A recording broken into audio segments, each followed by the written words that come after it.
गजर अनेक, घड्याळ मात्र एक. राजकीय मंचावर ताईदादा एकत्र. निवडणुकीनंतरही दोन्ही राष्ट्रवादी एकत्र राहणार. अखेर अजित पवार आणि सुप्रिया सुळे राजकीय मंचावर एकत्र येण्याची वेळ जुळून आलीच.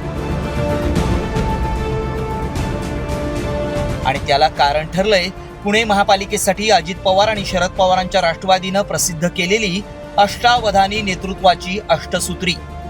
मात्र हा जाहीरनामा प्रकाशित करताना सगळ्यांचंच लक्ष वेधून घेतलं त्या अजित पवार आणि सुप्रिया सुळे या दोघांच्या मध्ये असलेल्या घड्याळानं.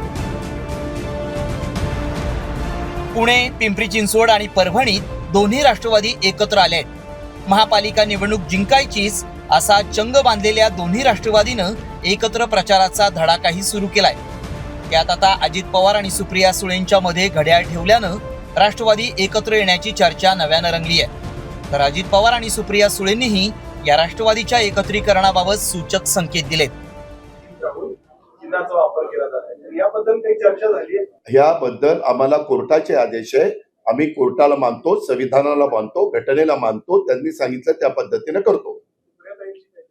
काही नाही, तुम्ही आमच्या दोघांची काळजी करू नका.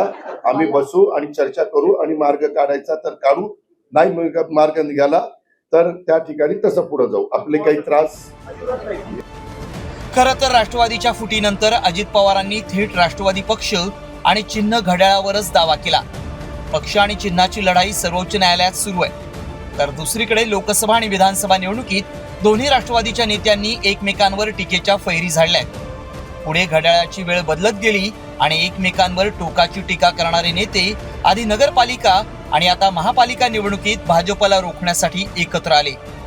हीच एकी निवडणुकीनंतरही कायम राहणार का, की पुन्हा वेगवेगळ्या मार्गांनी राजकीय लढाई लढणार, याकडेच राज्याचं लक्ष लागलंय. सचिन जाधवचा ब्युरो रिपोर्ट, साम टीव्ही न्यूज, पुणे.